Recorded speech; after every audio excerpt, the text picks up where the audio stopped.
สร้างเพิ่นก็ฮอดใจนำมาแล้วเพิ่นก็ดิอดไหมอดนี่แหละว่ะ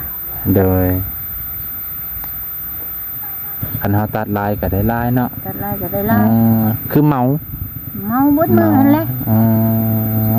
แต่ว่าใครตีดีเพิ่นเลี้ยงเขาเนาะใครแต่เพิ่นเลี้ยงเขาเขาเองนะลูกเขาเองอาหารเพิ่นเขาเองเดินโอ้ยน่ะบ่ฮู้ลูกบ่ไหลเอาอยู่ส่วนออกไปมื้อนึงไปหาซื้อไปมื้อ2แล้วบ่ได้ปากบ่ได้ติ่งเมาแต่ตัดออกก็โลขึ้นก็เห็นมาแล้วเนาะว่าจังซี่เห็นเมื่อเพิ่นว่าตัดให้เบิ่งก็ตัดให้เพิ่นเบิ่งโอ้ยเบิ่งลูกสิตัดเบิ่งลูกก็ตัดได้ว่าโอ้ได้เมื่อได้ว่ารถมาถ่าเลยเพื่อนคุณมาไปเห็นรถอะไรโอ้ย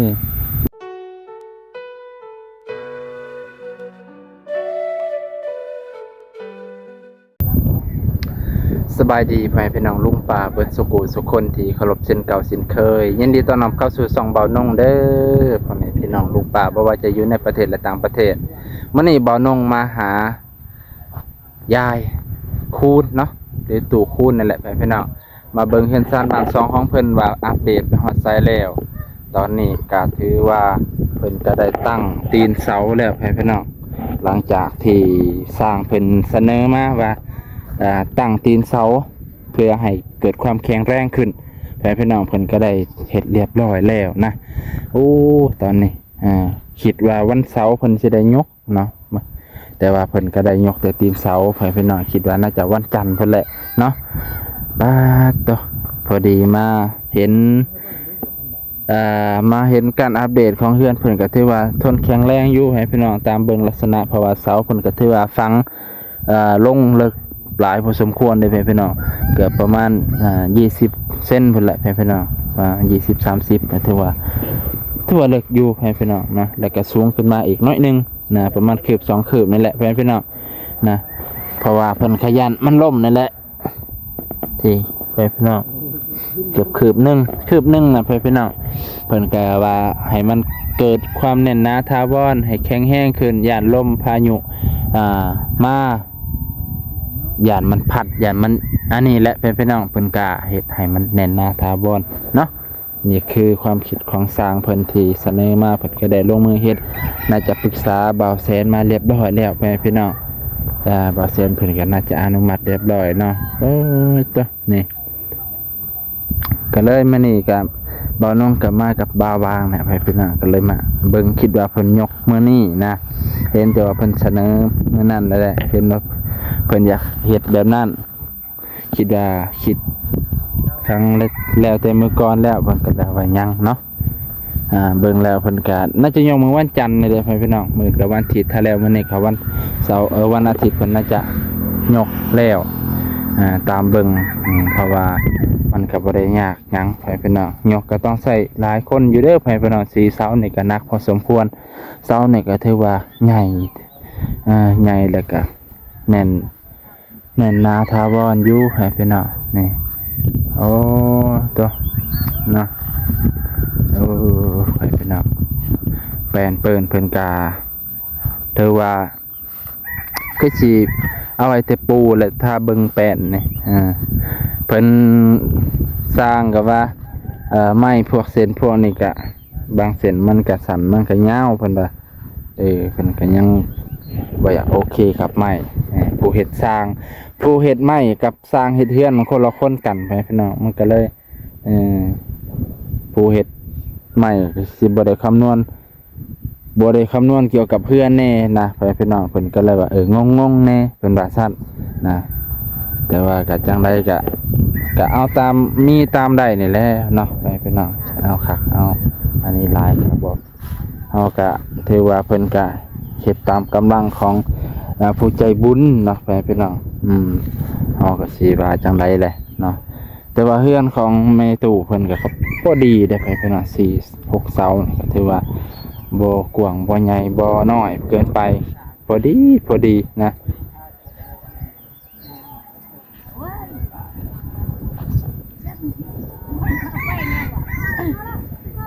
แต่ว่าบ่ได้แหน่ปานใดไปเป็นน่ะ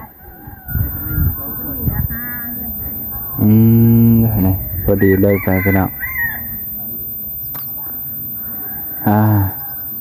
แต่ว่าคิดว่ายามลมยามนี้ก็มันหับได้อยู่ดอกพี่น้องมันบ่ได้สูงเกินไปนะบ่ได้สูงเกินไปถือว่าคักอยู่แล้วบัดนี้มันก็บ่ได้อยู่ติดทางปานใดอนาคตก็พอดีเลยวิวก็พอดีเลยพี่น้องต่างแต่ว่ามีตู้เพิ่นบัดยามน้ำนี่แหละเกี่ยวกับน้ำอยู่น้ำกินเนี่ยเพิ่นต้องได้ไปขอนำเฮือนหลังนี้พี่น้องเนาะเฮือนหลังนี้นี่แหละเพิ่นไปขอต้องขออาศัยน้ำเพิ่นไปพี่น้องคันซั่นเพิ่นก็บ่มีน้ำกินตามเบิ่งน้ำกินน้ำใช้นั่นแหละน้ำกินก็อาศัยว่าผู้ใจบุญเพิ่นมาแล้วมาซื้อให้มาฝากซื้อมาฝากนั่นแหละเพิ่นอาศัยตัวนี้ไปพี่น้องแต่จริงเพิ่นก็บ่มีน้ำกินเลยคันบ่มีเพิ่นได้มาฝากเนาะตัวคักตีนมันก็เพียงเลยไปพี่น้องเพิ่นซื้ออันนี้ก็เรื่องที่ขาดก็น่าจะบ่เห็นแต่พาไม่เหี่ยไปพี่น้องพาไม่เหี่ยกระตาดนั่นแหละเพิ่นยังมาซั่นมีตามเห็นตามเบิ่งนะกับสังกะสีนี่แหละแต่ว่าเพิ่นยังขาดตัวนี้เนาะตัวโอเค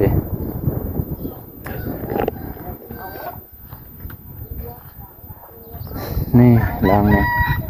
ล้างเก่าล้างเดิมของไม้ตู้เพิ่นไปพี่น้องเพิ่นก็อาศัยอยู่แบบนี้แหละนะโอ้เครื่องเพิ่นเต็มได้ไปพี่น้องตัวเฮือนล้างน้อยๆเครื่องเริ่มเต็มเลยเด้อนี่เพราะว่าเครื่องเพิ่นเริ่มร้ายขึ้นเลยโอ้นั่นตะปูไงพี่น้องเนาะตะปูเพิ่นปูแล้วไงพี่น้องมีตะปูขักใน2-3 แก๊สเพิ่นได้พี่น้องโอ้ตะปูดอกไม้คือสิเป็นตะปูตอกสังกะสีตายแต่พี่น้องเนาะตัวนี่การอยู่การกินเพิ่นก็แบบนี้แหละเพิ่นน่ะเพิ่นก็ได้ปลูกหัวหอมแดงไปเพิ่นน่ะหอมแดงเพิ่นก็ปลูกไว้กินเบิ่งในน้ำเพิ่นไปเพิ่นน่ะน้ำอยู่น้ำกินเพิ่นเนี่ยโอ้นะ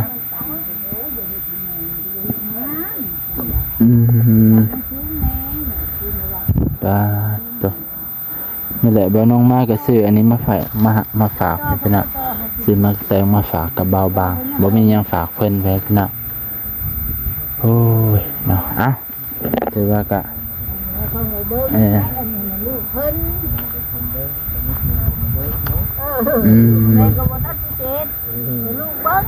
เด้อไปฟังแม่ตู่เพิ่นเว้าสบายดีเด้อพี่น้องเด้อสบายดีมาพบมาพอกันคือเก่านะแม่เนาะจ้าตัวคิดว่ายกวันเสาร์เนี่ยท่านยกในวันเสาร์คงทำเพิ่นยากเด้เพิ่นยากคุยกันโดยไปธุระเพิ่นกัน เนาะเพิ่นสิโปน2 คืนจะกลับแม่เอ้ยบ่าวแซนนำบ่โอ้น้องบ่าวหนึ่งเนาะแสดงว่ามื้อหน้ามื้อในเพิ่นแล้วเนาะมื้อแรก5 มื้อมื้อวันที่มื้อที่มื้ออื่นได้สั่งมื้ออื่นนี่แหละแม่เฒ่าเป็นคนหาเองบ่มือหยามเพิ่นนั่นแหละหาเพิ่นหามือหยามเนาะที่ว่าสิเอาวันประหัสมันบ่งามแล้วเพิ่นบ่ให้เอาวันศุกร์เพิ่นบ่ให้เอาแล้วบัดนี้เพิ่นว่าเอาวันศุกร์เด้อเอาวันอาทิตย์น่ะแสดงว่ามื้ออื่นโลดยกนี่คือสิบอกหลายคนเลยเนาะแม่นนายสร้างเขาก็3-4-5 คนประมาณเนาะแม่นนั่นแหละแต่ว่าแม่เฒ่าก็ไม่ได้หาแถวบ้านมาซอยล่ะว่าหาบ่ได้ก็แล้วแต่สร้างเขาเลยตัวนี้เนาะ ของสร้างก็จะหับเลยเด้ โอ้ แม่ก็บ่หันหาได้แถวบ้าน นี่คือแบบ ของเพิ่นเสียเงินเลยเด้ นี่คือแบบเอาเพิ่นเอาส่วนตัวนั่นด้วยเนาะแต่เอาไปหวานพี่หวานน้องตัวนั้นต่างหากเนาะ คันว่าคันเขาบ่กินค่าจ้างนั้น เขาสา แม่ มารถ ไปหานี่ได้ เอา เขาเจ้าก็บ่ได้ป้าบ่ได้ทิมอันนี้เขาเจ้าก็คือว่าคันสิมาสวยเพิ่นหมู่กินเงินกาแฟเพิ่น อ่า ถือแม่ก็บ่หันหาเพิ่นแล้ว มีแต่ให้สร้างหาเองเนาะ จะมอบสร้างนะ เดี๋ยว แต่ว่าสร้างเพิ่นก็สิหาให้อยู่ดอกเนาะเพิ่นก็สิวานหมู่เพิ่นนั่นเนาะ แม่เพิ่นสิหาไปมากก็แล้วแต่ โดยก็สิแล้วแต่สร้างนั่นแหละ พวกลูกนี่มาก็เบิ่งซื่อๆนั่นแหละ เดี๋ยวจับซอยได้อยู่เนาะ จับซอยเพิ่นก็จับซอยอยู่แล้วคงเงินเพิ่นออกก็เลยเด้ โดย แน่ได้ก็ให้แล้วคะแนนแม่ได้ขึ้นเพิ่นว่าหับ เดี๋ยว อย่างนะ จะมีแต่ท่าแล้วไปเลยเนาะ มันจะทานแล้วคนเดียว อ้าวก็ถือว่าตามถ้าเบิ่งมาอื่นนะถ้าเพิ่นยกตอนเช้าเฮาก็สิบ่ทัน กันซ้ำนี้นี่สิมาทันด้วย คันยกซ้ำนี่สิมาทันอยู่ดอก เดี๋ยวนี้จิกจังหมู 11โมงเลย พวกเพิ่นก็จักสิมาเช้ามาสายเพิ่นยังว่าให้บ่ถึก เดี๋ยว เด้อ ตอนนึงถามในเท้าต่อวัน เด้อ เขาสิขาย่างไปเบิ่งอันเฮินโคในเท้าปืนไผ่เพิ่น ต่อเมื่อวานนี้ก็เห็นเอื้อยเพิ่นมาบ่ แม่น โอ้ เพิ่นมา เอ้ยสองสาวเพิ่นมาหา เขาแน่เพิ่นเอามาปลูกป้าแล้วก็หมู ปลาตัวหลายอย่างอยู่ซะเนาะโดยพอดีเฮาก็กายทางกันอยู่หั่นแหละทางมาเขาเพิ่นก็เลยที่จริงว่าสิมานํกัน ลูกก็เลยขี่รถบ่ได้วินรถเมารถขี่รถใหญ่บ่ได้ จักสิบ่ให้พาไปแล้วเพิ่นว่า ครับ บ่ให้พาออกแล้วเพิ่นว่า นักติ นักโจมชอบเขานี่ไปหาเงินนั่นเลยรู้เอ้ย โอ้นักอันนี้ได้50โลเนาะแม่เนาะ เอาขึ้นแล้วเพิ่นก็ว่างแล้วบ้านก็ว่างแตะไข่แล้วก็ อ๋อ ต้มปลาแล้วก็หมูแล้วก็เพิ่นก็มานั่งเที่ยงแม่แล้วก็ถ่ายรูปส่งเด้ เด้อ แล้วเพื่อนก็จะพากันลงวะเพิ่นได้วะเพื่อนมีพาลงทับกันแล้วนี่แหละแม่กับลูกวะปรากฏหัวเลย มันนักเติบเลยเนาะ50โลบ่อีกอันอื่นในตะปอกตะปูห้อยหลายโลเติบเด้แต่เฮือนเพิ่นก็ยังว่าแข็งแรงเติบไปกันนะแฟนเพิ่นก็แข็งแรงก็เลยพอทนอยู่สมสายเฮือนแล้วอดเอาไปก่อนเนาะแม่เนาะ โอ๊ตนี่แหละลูก เล เอ้ ย ย เป็นนั้นก็แล้วดอกสร้างเพิ่นก็ เพิ่นก็ฮอดใจน้ำมาแล้วเพิ่นก็ดิอดไหมอดนี่แหละว่ะ โดย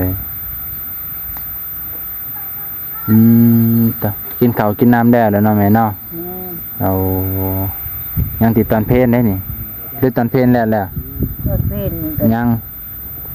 ให้กินก็ได้บ่กินก็ได้ โอ้ สบายเลยดิ กินซอยตอนเพลนบ่ยากดอกเนาะแรงๆก็ได้ใครดอกย่านนี่เพิ่นก็ยืนมือซอยเอานั่นเอานี่มาฝากไม่ตุให้พี่น้องก็ถือว่ายังพอมีแนวอยู่แนวกินเนาะแม่เนาะ แม่ อันจะว่าคือบ่คือแต่ก่อนน่ะบ้าตอสิไปหาใส่กะหญ้าเนาะแม่เนาะ ทางใดก็บ่ได้แล้ว ไปหาอยู่หากินกะหญ้าได้แต่ก่อนนี่ไปหากินจังได้ซะแม่ตอนมาอยู่ใหม่ๆแบบนี้ ไปหากินน้ำห้วยน้ำหองนี่แหละ เอา อันนี้งานนี่นะใครๆในไปกินน้ำบนไปเฮ็ดงาน เอา เขาเลี้ยงเด้ เอาแม่ไปเฮ็ดหยัง ตัดน้อย ตัดอ้อยปลาตุ แม่ฮะก็บ่ได้ไปพาลูกมา โอ้ตัดอ้อย นี่ก็ลูกก็ไหลเอาอยู่ป่าโอ้ โอ้ เจ้าผ้าเฮือนนี่ผ้าไป ไก่บ่แม่ไก่บ่ ใกล้แล้วย่าง ย่างดงผู้เดียวนี่บ่ ย่างไป โอ้ยนะ ไปฝุ่นแล้วก็บื้อตกหมู อ๋อก็มีหมู่ไว้เดียวกันกับไปตัดน้ำกันเพิ่นให้เหมือนเท่าไรตะกี้ ยิ่งกล้ามในตาได้ โอ้เป็นกองนี่บ่ มัด โอ้ 1,500 มัด1,500 มัดหนึงนี่ประมาณ10ลำ15 ลำ 15ลำโอ้คันเฮาตัดลายก็ได้ลายเนาะ ตัดลายก็ได้ลาย คือเมา เมาเบิดมือนั่นแหละ อ๋อแต่ว่าใครตีดีเพิ่นเลี้ยงเขาเนาะ ใครแต่เพิ่นเลี้ยงเขานี่เขาเองนะลูก เขาเองอาหารเพิ่น อาหารเพิ่น โอ้ เขาเอง เดินโอ้ยน่ะบ่ฮู้ ถ้าลูกบ่ไหลเอาอยู่ส่วนออกไปมื้อหนึงไปหาซื้อ อ่า ไปมื้อ2แล้วบ่ได้ปากบ่ได้ตีน อ่า เมาแต่ตัดเอาก็โลขึ้นก็เห็น เนี่ย อ้าวมาแล้วเนาะว่าจังซี่ เห็น เมื่อ อ่า เพิ่นว่าอ่ะตัดให้เบิ่งก็ตัดให้เพิ่นเบิ่งโอ้ยเบิ่งลูกสิตัดเบิ่งลูกก็ตัดได้ว่า โอ้ย ได้เมื่อได้ว่ารถมาถ่าเลยเพื่อนคุณ อ่า มาไปเห็นรถอะไร โอ้ยเฮาก็ฮู้แล้วว่าแม่ตู่ไปตัดอ้อยตะแกงแห้งเลยจังว่า97ปียังตัดอ้อยแบบสบายค่อยๆตัดไปเนาะตัดพร้อมลินำ ตัดแล้วก็รีชิดป้ายแล้วก็ ชิด รี ปลายแล้วก็ลิโอ้ย เขากินก็แม่ไปหลับจ้างเกี่ยวได้ โอ้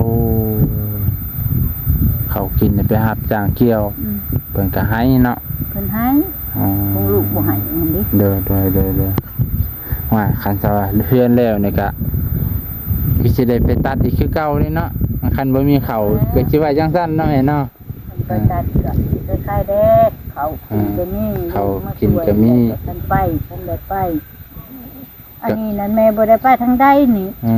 คันสิไปอย่างเขา ยันเอานี่เนาะ เอาไปเรียนอะไรก็แล้วเครื่องลูกมาให้ บัดว่าเฮือนแล้วจังว่ามีแนวหลอกแนวล็อกเนาะ เลยยังว่าได้ไปรอบๆแรกๆได้ดูลูกเอ้ย อันนี้ สิฉัน ไปบ่ได้ คือโคนะ ธรรมดาแหละแม่ช่วงนี้เนาะถ้าเบิ่งก่อนบัดเฮือนซ่านบ้านซองแล้วก็ค่อยว่ากัน มีแนวล็อกแนวอันนี้คักแน่กับปลอดภัยนี่แหละ อืมแต่ก่อนแม่ตู่เพิ่นไปตัดอ้อยไปเพิ่นว่าโอ้ยไกลก็ไกลฮ้อนก็ฮ้อนเนี่ยแต่ฮ้อนบ่ว่าดอกคั้นก็คั้นคั้นคาย ปัดเลย สารพัดแต่ตัดอ้อย แถวหนึงนี่กว้างยาวบ่แม่ เอาซาดเทวไปผ่าเปลี่ยน 3แถวโอ้ เทหน่อย แถวละคนบ่ละคนหนึงจะ3แถว ซาดเทวผู้เขาจะไหวนั่นหาเทว โอ้ พกเทว พอมันติดกันเนาะอ๋อ เขาจะได้ลายได้ผู้เขาจะไหวได้ มีบ่ผู้ใดหลายอีหลอเท่าใดแม่ผู้แข็งแห้งไปตัด เพลงแห้งเขาได้เศร้าโกง สาวกองโอ้200,000เลยเนาะ มีทรงเซนป้ายบ่ โอ้ ทรงเซน โดย200,000ปลายไปแล้ว อยู่หลายคนหนึ่งลูก เอาลูกเอาหลานไปนำเนาะ เอาลูกเอาหลานไปนำเขาได้ได้ทรงมือหลาน แม่นอยู่โอ้ตัดสะออนเลยเอาลูกเอาหลานเอามาตัดแถวนี้เนาะก็สิ โอ้แต่เด็กน้อยเขายังได้มือละเซนเลยลูก โอ้แห่งพวกเด็กน้อยเขตพื้นที่นี่เนาะเขาก็เคยจับผ้าจับมีด เขาเคยจับผ่าจับนี่ เขาแห่งไว มือละเซนได้ลานเขา โอ้ ใหญ่เพี้ย ผู้ชายเนี่ยว่ะ มันยิ่ง โอ้ผู้หญิง มันยังน้อย มันได้มือละเซนมันประจัน โอ้คักไปขนาดแต่ก่อนเคยคิดอยู่ได้ อยากไปตัดรับจ้างอันนี้แหละอยากไปรับจ้างตัดอ้อยต่อเนาะมื้อนี้ก็สิซ้ำนี่แหล้วแม่ตู้มาเยี่ยมยามถามข่าวคิดว่าเพิ่นยกเพื่อนแล้วคันมื้ออื่นคันมาทันดอกว่าคัน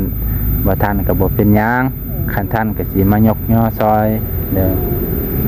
อขอบใจเด้อแม่ตู้เด้อดีๆมีแฮงเบิดสุขุสุคน